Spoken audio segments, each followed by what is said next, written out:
Let's talk about Inventing Anna, the new Netflix show by Shonda Rhimes based on the life of Anna Delvey. I just finished binge watching the show. I had to watch all of it in one go. It's not the kind of show you can watch a few episodes of and then take a break. It's not like a fast paced thriller or something. It's just that there's so much happening. And as the show confesses at the beginning of every episode, that it's all true, but it's also all made up. And that is what keeps you guessing. And to me, that was the most intriguing part of the show.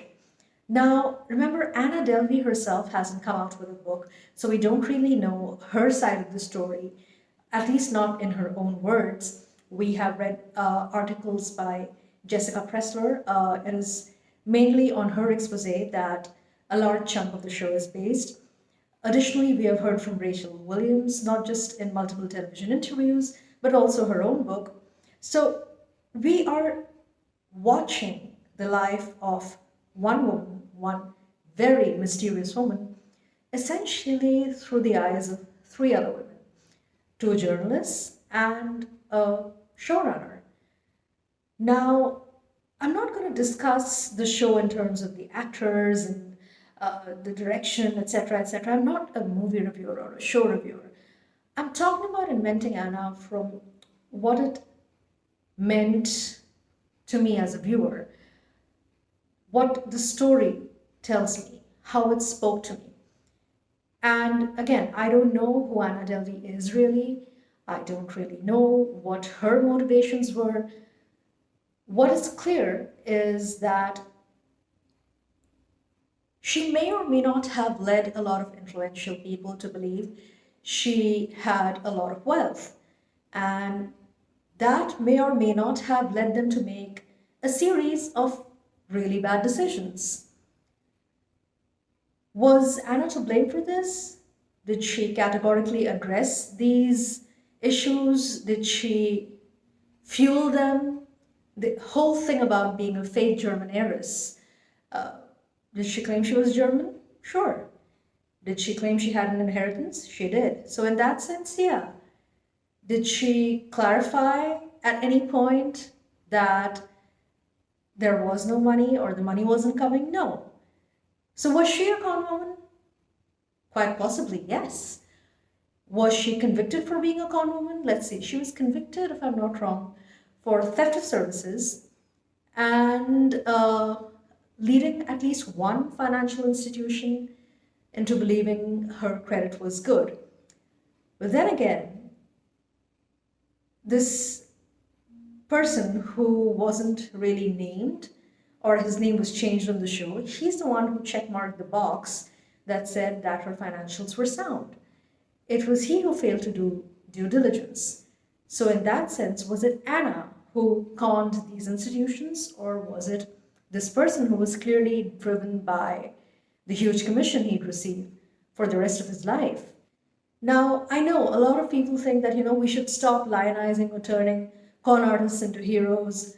We've had movies like Catch Me If You Can and thousands of other stories, movies, television shows, books about people who played the game, hustled hard, and won. Some of them got away, some of them didn't. So I'm not going to encourage that culture of,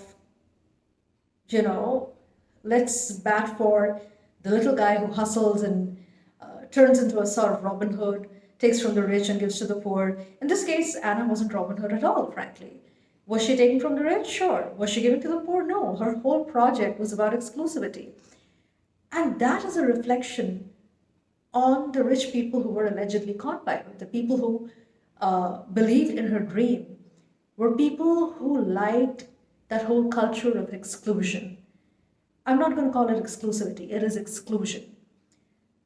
And that is where the problem mainly lies. The entire Anna Delvey Foundation was about creating this space which would essentially only allow a select few to enter, which would not be open to just about anyone. And that is a project she got people interested in, and they decided that, hey, maybe it's worth a shot.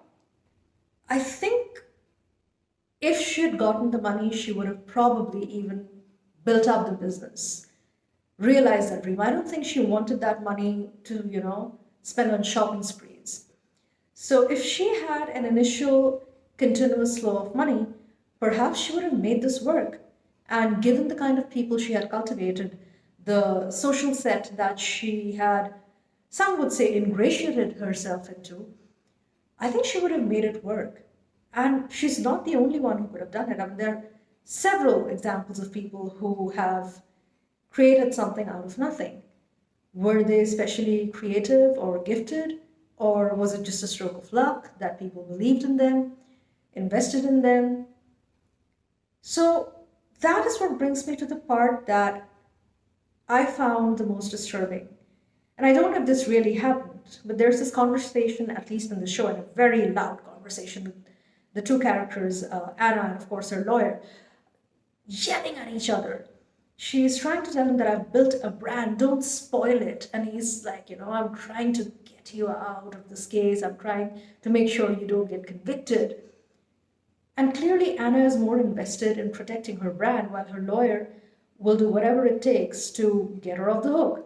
And if that means projecting her as a greedy wannabe socialite, so be it. And I can understand why that bothered Anna, because she's worked so hard to be taken seriously. And she completely transformed herself visually. She also took the time to learn about the culture that she was, the culture of the people, the glitterati, so to speak. And she, as is evidenced in many descriptions of her on the show, and of course in other news media, she did know what she was talking about, whether it was food or restaurants or art. She had at least taken the time to empower herself with the correct knowledge to roll the dice. And that is the foundation of any good hustle. But at the end of the day, was it a hustle? Of course it was. Am I rooting for her? I'm saying she just got dealt one bad card.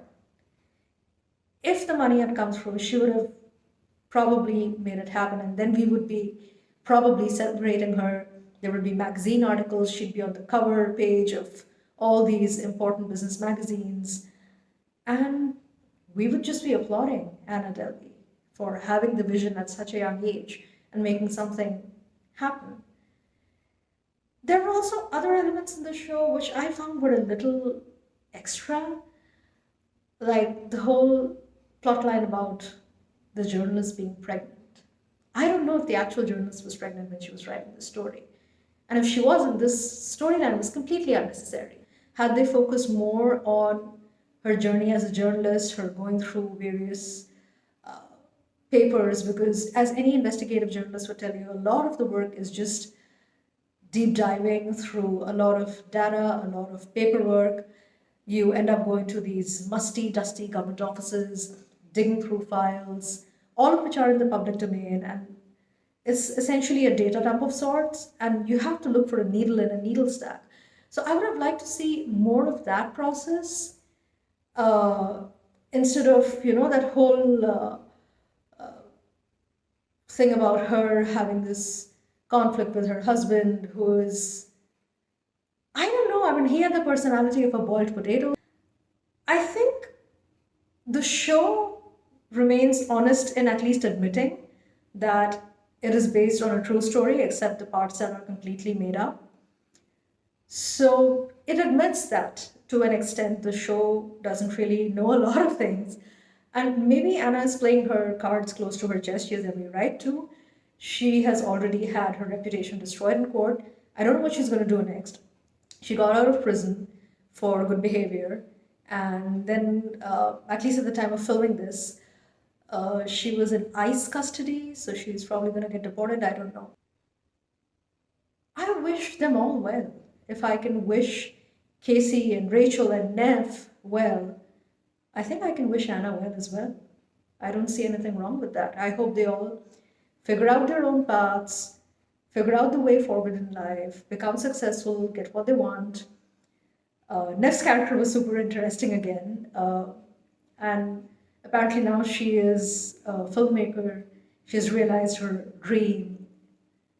And well, I wish her nothing but the best. I was so happy to see her character, at least on the show, stand by Anna and defend her.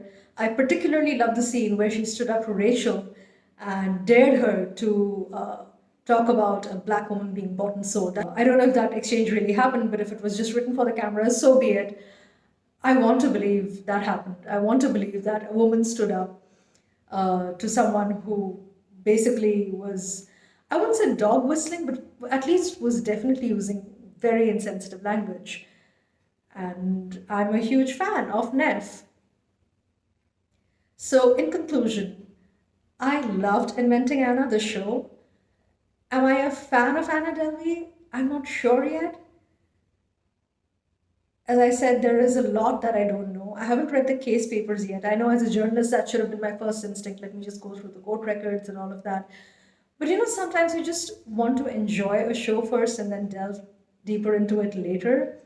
I'm not saying I'm like shutting my mind off. It's just that I wanted to watch the show before I did any of that. Anyway, this concludes my very first YouTube video. I started a YouTube channel just to discuss my favorite shows and pop culture and female characters. You're going to hear a lot more in the coming days and months and hopefully even years. Tell me how you felt about Inventing Anna. If you liked the show, talk to me about the performances that touched you.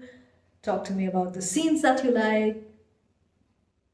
Or just talk to me, write to me in the comments below. And so, thank you so much for watching, and I will see you in the next video. Bye for now.